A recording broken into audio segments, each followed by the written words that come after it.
Hello students, welcome back to this lecture series of social anthropology. And as you all know that we are covering all the topics from anthropology. To begin with, mainly from the social anthropology. We have seen the basic definition of anthropology in the last few lectures. Then we have also seen the meaning of the most fundamental concept in anthropology, that is culture. Then we also saw the economic anthropology, my personal favorite topic, economic anthropology, because as I told you, economics is mainly about the art of making money. But when you attach the anthropological approach to economics, it will also tell you that how the culture which is prevalent in that particular area has a profound effect on the art of making money. So very nice topic. Now the thing is, I am again telling you a few words of caution. First of all, my humble request to all of you, kindly please carry the syllabus document with you.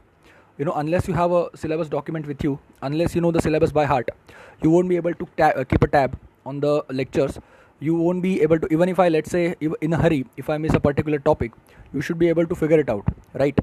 You should be able to mention it in the comment section that this particular topic was not covered, or even if it was covered, it was not covered properly in the lecture. And any other doubts also you have, you can always mention in the comment section. I will always try my best to address those doubts. That was my request number 1. Now my request number 2 is, kindly be thorough with the previous year question papers. Just go to the website upsc.gov.in, which is the official website of UPSC, and kindly download all the previous year question papers, mainly for anthropology, because this lecture is about anthropology. So let us just remain confined to this discipline and be thorough with all the previous year questions. Now let's say we are done with the basic fundamentals of anthropology, we are done with culture, we are done with ethnocentrism, we are done with economic anthropology, we are done with 2 of the sub branches, or you can say the philosophies from economic anthropology, which was formalism and substantivism. So my humble request to all of you is, just pick up the question paper from any one year like 2018.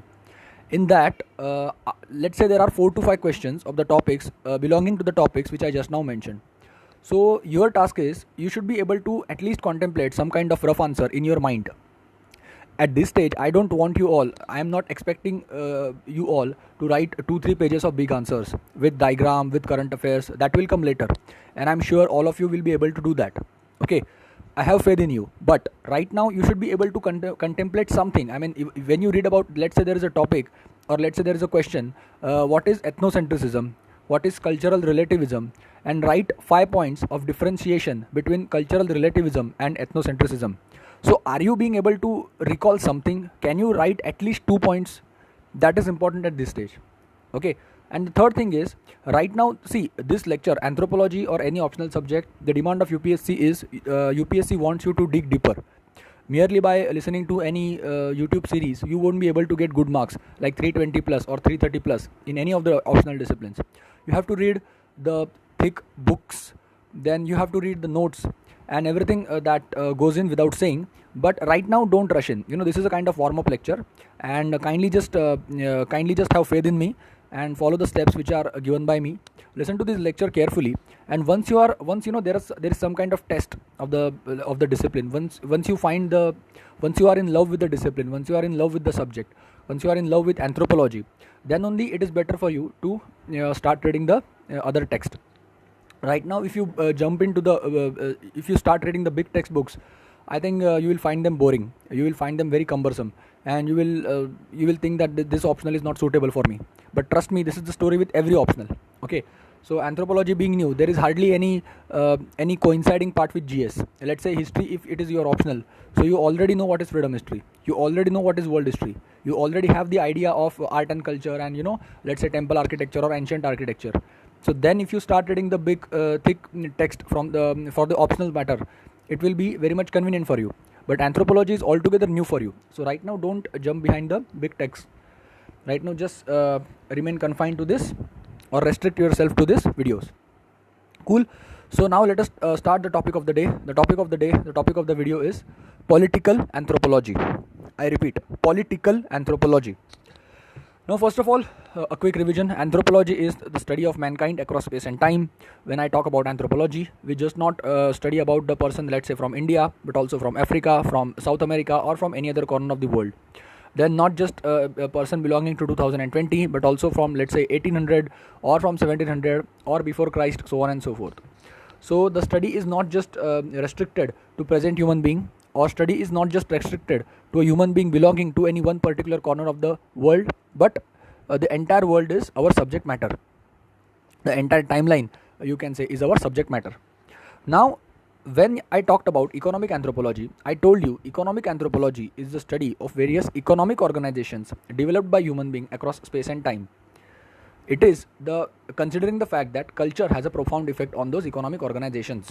Similarly, political anthropology is the study of various political institutions developed by human beings across space and time, considering the fact that culture will have the profound effect on the political institution which is existing in that particular corner of the world. Now, for that, let us first understand the syllabus text. Syllabus says that political organization and social control, band, tribe, chiefdom, kingdom, and state, concept of power, authority, and legitimacy, social control, law, and justice in simple societies. Let us look at it part by part. First of all, we will cover some of the political institutions from simple societies like band, tribe, chiefdom, kingdom, and state. Now, that will come later.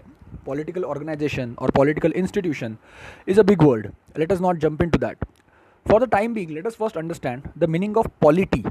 Polity. What is the meaning of polity? The word polity is originally taken from the Greek word polis, which provides common root for three distinct notions in English language: polity, policy, and politics. Polity refers to a political unit, a political body, or a political community. Polity or a political community is a group of people whose membership is defined in terms of a common territory and whose function is under the direction of a political leader. Okay, so this is the concept of polity basically. Let me repeat the most important point. Polity or a political community is a group of people. It is a group of people. There are 50 people, there are 100 people, there might be 1000 people, there might be 10 people, there might be 20 people. It is a group of people whose membership is defined in terms of a common territory. The polity of one country will be different from the polity of other country. The polity of one particular village might be same, or there might be some different characteristics from the polity of some other village. So it is a group of people whose membership is defined in terms of common territory and whose function is under the direction of a political leader. There will always be a leader. Now, the method of selection of the leader might vary, but there will always be a leader. Okay, so this is the concept of polity basically. It is a group of people. There are some the group of people obeying some rules of social control, and there is always a leader. The method of selection of the leader might vary, but there is the presence of leader. Okay, and the polity of one place will be different from the polity of another place. The rules and regulations, or you can say the means of social control, which are prevalent in one corner of the world, or in one corner of the district, or in one corner of a particular village, might be completely or partly at least be different from the other corner. Okay.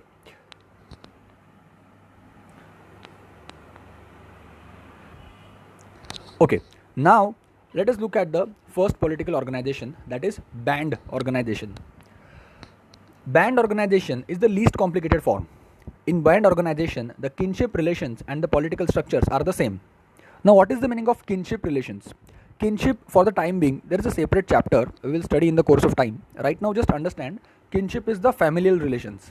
Okay, your brother, your uncle, your aunt, you can say these are the kinship relations. In band organization, the kinship relations and the political relations are one and the same. Bands are small autonomous units usually found among the hunter-gatherers and the other nomadic tribes. Hunter-gatherers, you know what is the meaning of hunter-gatherers? We have already seen. Nomadic means those who are in the search of food, those who are always wandering, those who move from one corner of the village or one corner of the jungle to the other corner. Each band is an exogamous kin group. What is the meaning of exogamous? Let's say there are two bands, band 1 and band 2. If the man from band 1 is marrying the woman from band 2, it is the exogamous entity or the exogamous relationship, you can say. Or if the woman from band 1 is marrying the man from band 2. Okay, now persons belonging to two different bands are getting married to each other. This is the meaning of exogamous, marrying outside your group. So each band is a exogamous kin group. It occupies a common territory. Its population density is very low. all the adult members of the groups make decisions by consensus. Rank specialization of labor and formal political organizations are generally absent. The leaders are usually elders who have demonstrated expertise in a number of important areas, besides having a good sense and skill and luck.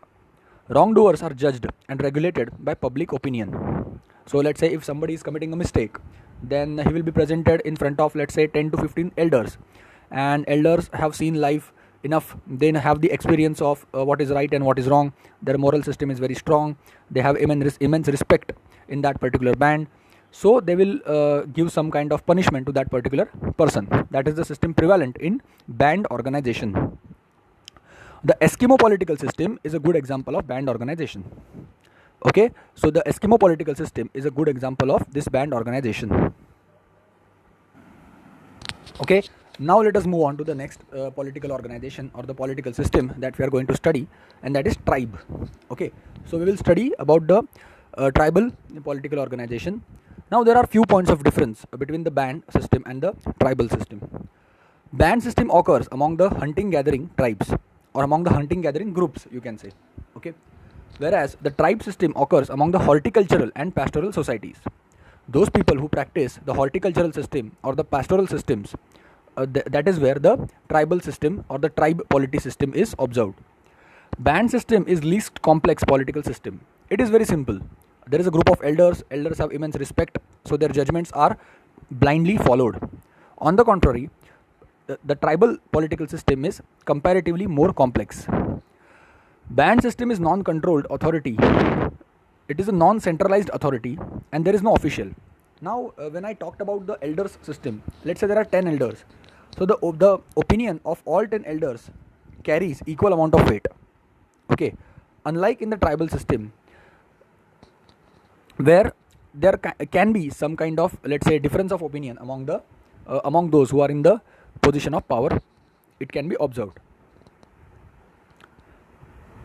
In band system, there is situational leadership. On the contrary, in tribal system, there is informal leadership. A political body in band consists of situational leader and all the adult male members hailing from every family in the band.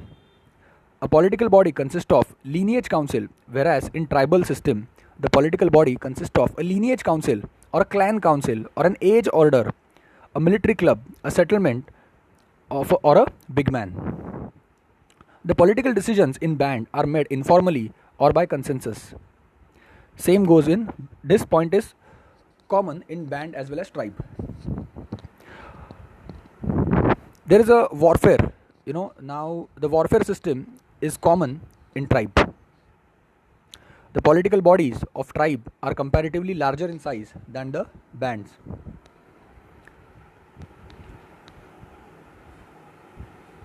So this was all about the tribal system. We have seen two systems. Number one was band and number two was tribe. Now let us look at the third system, which was chiefdom. Okay, I hope you have syllabus document with you, so you will get the idea of this thing, chiefdom. Two main characteristics distinguish chiefdom from the tribal type of uncentralized political system. The first difference is that, unlike a tribal political organization, in which all parts of subunits are structurally and functionally similar, chiefdom is made up of parts or subunits that are structurally and functionally different from one another. Chiefdoms exist in ranked societies. There is some kind of ranking. There are some kind of hierarchies which are existing in the societies. There are some kind of level. On level 1, there are some people. On level 2, there are some people. On the basis of some parameters, there are some kind of ranks and levels and hierarchies. In such societies, chiefdom political systems exist. A ranked society means that some lineages and individuals in them have higher or lower social status than the other. Okay, so this is basically the introduction of chiefdoms. The second difference between the tribal type of political organization and chiefdom is that chiefdom has centralized leadership. The chief sometimes inherits the office. Now see, there is a common point between the band system and the tribe system, that the elders usually make decision. There is the absence of one single authoritative leader, whereas in chiefdom there is the presence of leader. Okay, the office of the leader might be inherited. Okay, there is a group of people, but ultimately there is a person who is in the position of leadership amongst the group of people, and he is the leader. Now moving forward, we will see some other points of chiefdom. Chiefdom exists in societies which are large, more complex than tribes and population. Now see, you will understand if you are listening to these lectures carefully, you will understand one thing. Band system was among the hunter-gatherers. Population density least, the number of people very low. Then came tribal system. Again population density not that much high, very low again, and number of people more than in the band but very less. Now chiefdom, the population density is still higher and number of people are more than the tribe. So basically as we are moving from band to tribe to chiefdom, the population density is increasing, number of people is also increasing. So it exists in societies which are large, more complex than tribes, and population may range in thousands. There are thousands of people who might reside in the chiefdom system. Exist in societies which are with non-mechanized agriculture. So these people can be agriculturalists, they can be farmers. Exist in ranked societies, they have distinct social status. I already told you this. Exist in balanced reciprocity and redistribution pattern. Now what is the meaning of redistribution pattern? So the leader might receive the gifts from all the members. The leader of the system, I told you there is the existence of a strong leader in chiefdom system, and he might receive all the gift and he might distribute those gifts to some to other fellow members of that particular group. So that is the meaning of chiefdom system. That is a prevalent practice in chiefdom systems. Chief person is the office holder, and political decisions are made formally, and whatever political decisions are made by that particular leader are to be obeyed. It goes without saying that those decisions are to be obeyed by the other members in that chiefdom. So this was all about the chiefdom system. We have seen three systems: band, tribe and chiefdom. And now let us move on to the next political system that the syllabus demands us to study, and that is the state system. A state is an autonomous political unit encompassing many communities within its territory and having a centralized government with the power to collect taxes, draft men for work or war, and decrees and enforce laws. Societies with the state then have a complex centralized political structure with a wide range of permanent institutions having legislative, executive and judicial functions, and inevitably a large bureaucracy. Central to this concept of state is a concept of legitimate force to implement policy both internally and externally. In state societies, the government tries to maintain a monopoly on the use of physical force. This monopoly of physical force exists in the form of police force, a militia, standing army, etc. Of course, the rulers of the state do not maintain order by force alone. The people must believe, at least to some extent, that those in power have a legitimate right to govern. If the people think otherwise about their rulers, history suggests that those in power may eventually lose their ability to maintain control. The societies having states are characterized by class stratification and hence by restricted access to basic economic resources. State societies are generally supported by a system of intensive agriculture.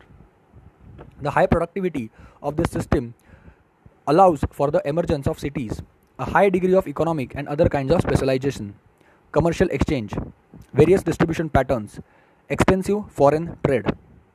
Thus, a state is a hierarchical, centralized form of political organization in which there are clearly defined social classes, territory and elite, the monopoly of the force and bureaucracy.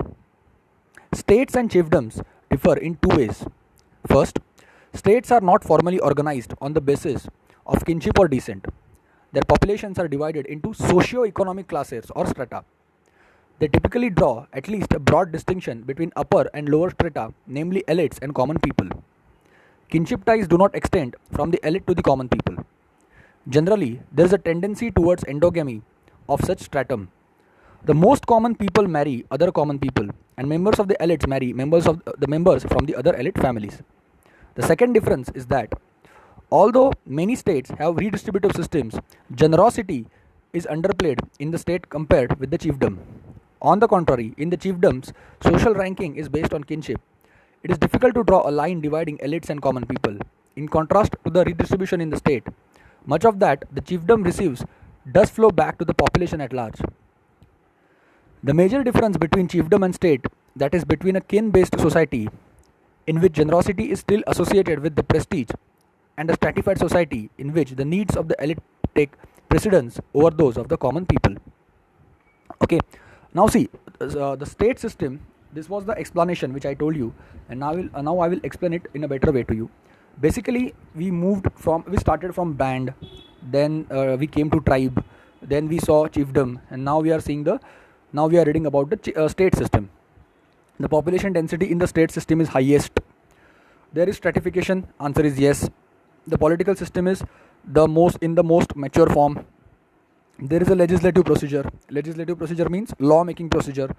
There is a executive procedure. Now whatever rules are made, whatever laws are made by the legislatures, they have to be implemented by the bureaucracy, by the executives. So there is a separate judicial procedure. Whether the rules are being implemented properly or not, that decision is given by the judiciary.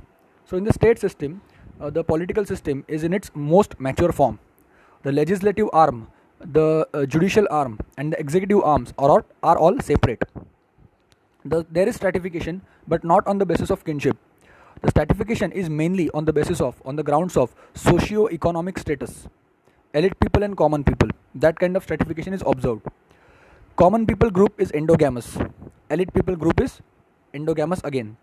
A man from one elite family will marry a woman from other elite family. A woman from one common family might marry the man from other common family. Okay, so that is the example of the state system. So we have seen some of the important systems now, and we have come to the end of this lecture. In the next video, we will continue with this political organization chapter itself, and we will see the next topics which are there in the syllabus. Again, a humble request, whatever doubts you have, kindly mention in the comment section. I will try my best to resolve them. There is a pamphlet on your screen. The contact number is mentioned. If you want full guidance for anthropology, or if you want full guidance for UPSC, GS and anthropology integrated, it is available. You can always call me up and fix a demo lecture. Also, the coaching is available for MPSC exam, that is Maharashtra Public Service Commission exams. Details are given on the screen. You can always call me up. Thank you. Wish you good luck.